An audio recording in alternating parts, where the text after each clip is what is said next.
I'm a full-time painter, artist, but my medium is oil paint, ultimately. What's your topic of your works?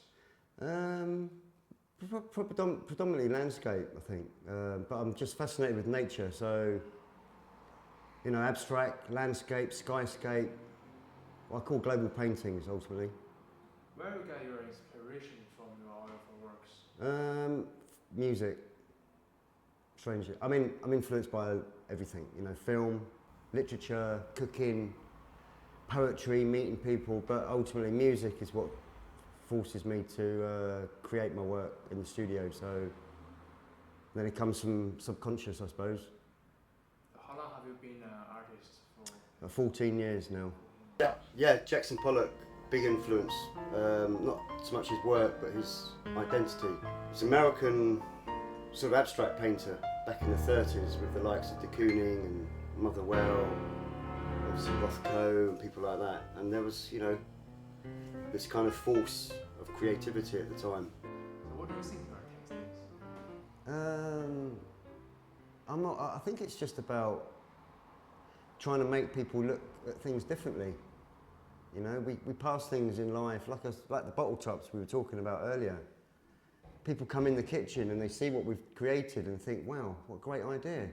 And we've got other people now collecting bottle tops. Yeah, they're just bottle tops that I've either found in the street, ultimately, or just bought in shops. And it's taken a couple of years to collect, and I just thought it'd be quite nice to put them in a frame. I've always been fascinated with that almost discarded artwork, almost, you know. I mean, every one of these has been designed and thought of and drawn up, and people just throw them away and shame. So, piece of work. That's how I look at it. It's just trying to make people think about things, you know. I love when parents come with their children to visit open house, and especially they go up the stairs and they're fascinated by what's in the jars or the little skulls or the shells, whatever. And hopefully it's registering in their mind. It sort of makes them think that it doesn't always have to be living in the natural part, you know, on the beach or in the wood, or you can bring these things home within reason and share them. I think it's about sharing, it's about inspiration. And I love nature. I mean, we are nature, and you know, this is one of the things that gets me out of bed. I'm fascinated with the natural world and what it has to offer. And for me to have a certain amount of a collection of, you know, leaves or dried flowers or certain skulls or shells or stones or whatever it be, you know, this is something that I've done since a child, you know, since a very young age. And so whenever we go on a little adventure or a walk, I always bring something home. Like the decoration of this house is like one piece of your work. You decorate with your heart and with all your ideas. Yeah, it's all part of that whole presentation. It has to be. Yeah, I mean, to me, to be honest, it's just quite normal. I can't think of anything other than having shutters or table made of, you know, floor joists and a log to use as a table. I love wood. It's something that, you know, it's nature again. It's that whole kind of, makes me feel alive ultimately and very respectful. But I don't know, it just seems very normal, I suppose.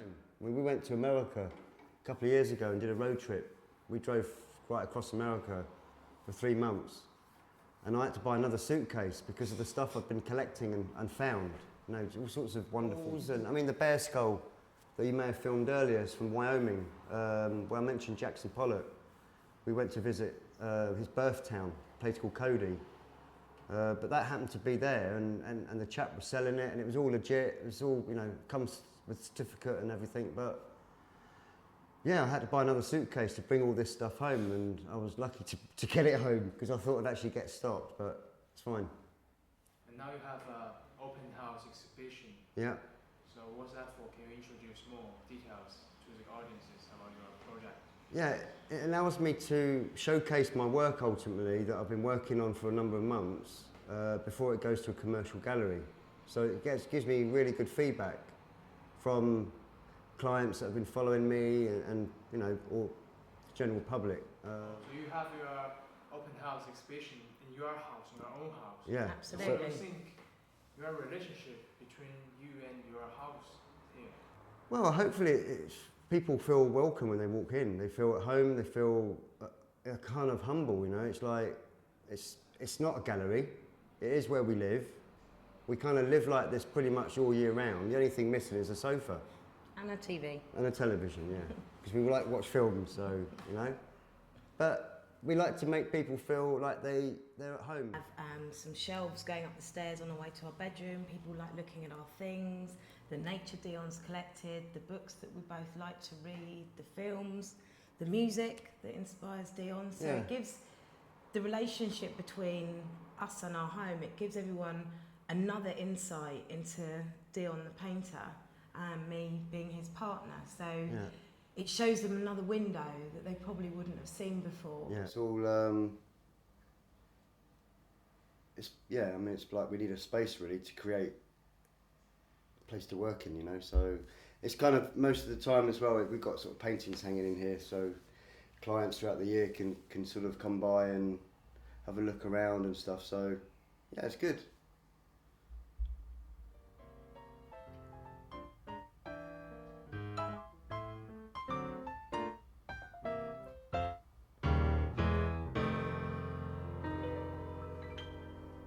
He wanted to create bigger and better works and moved into what is now our bedroom upstairs and painted from the bedroom. So the relationship with the house and Dion is even more set in stone, if you like, because he's created a lot of artwork in this house. Yeah, I as well. painted probably for about 11 years under this roof. So for here, it's not only a living place, it's more than a living place. Yeah. Yeah, it's a humble, creative abode. It's they say home is where the heart is. So hopefully that's what it feels like when you kind of walk in. How you express your different personalities in this decoration in the house? Trying to make amends and make it so it becomes more of our home. Yeah. Things like the kitchen is one more example, which is more me than Dion. Yeah. Whereas the other rooms in the house are very much Dion. Yeah, there's an awful lot of me around, nature and things that I love that I seem to just, I like to be near me, I suppose. I like them to be near me, just to engage with. But I equally respect that because of what Dion does. I think if he didn't have those things around him, he would struggle sometimes. So I respect that he needs that. It's just we just need to balance it up a bit more. Yeah. That's all. That's all. We can both join our forces together and be stronger as a unit together and kind of try and face the world together as one rather than two different. Because we are very different individuals, but when we put it together, it seems to really work and be really strong. Like I didn't know much about art before I met Dion, but now I know a lot more about it, and it's certainly for me. He's opened my eyes and made me look at the world now in a totally different way.